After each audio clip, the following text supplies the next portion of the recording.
চিকিৎসার কোনো গাফলতি ছিল না, আমাদের সবাই এগিয়ে আসছিল। আপনারাও তাকে, যারা মিডিয়া, আপনারা যারা সাংবাদিক আছেন, তারা মাদারীপুর পর্যন্ত গিয়ে তার লাশটা কবরে আপনারা দিয়ে আসছেন। আমরা যারা মানে ফেসবুকে আমরা পাইছি, আপনাদেরকে অশেষ ধন্যবাদ। আর কালা জাদুটা হলো বাস্তব, এটা বাস্তব। কালা জাদু মানে এটা বাস্তব, একটা বাস্তব কালা জাদু, যে মানুষকে মেরে ফেলা যায়, মানুষের অঙ্গ মনে করে পা নষ্ট করে দিয়ে যায়, চোখ নষ্ট করে দিয়ে যায়।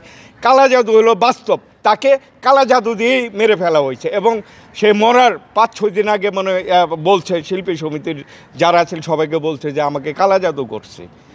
এবং যে কালা জাদুতে সে মারা গেছে গা, আল্লাহ পাক ওনাকে ব্যস্ত নসিব করবে। এমন জাদু আর যেন কোনো মা বোনদেরকে যেন আর না করে।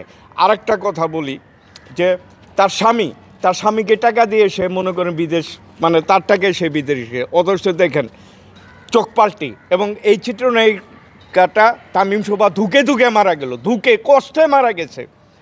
আর সেই যদি খারাপ মেয়ে যদি হতো তাহলে আরেকটা বিয়ে করতো ভাই। সে ভালো একটা মেয়ে, সে সম্মানী ঘরের একটা মেয়ে, তাকে যেন আল্লাহ পাক ব্যস্তবাসে করুক। তার কষ্ট হলো টাকাগুলো, তার যে টাকাগুলো যে ছিল, ওই টাকাগুলো দিয়ে তার যে খালাতো ভাই, আপন কাজিনস খালাতো ভাইকে মানে বিদেশ পাঠাইছিল। বিদেশ পাঠানোর পর এই যে চোখ পাল্টে দিল খালাতো ভাই। সবচেয়ে বড় দুঃখ হলো তামিম সুপার এটা।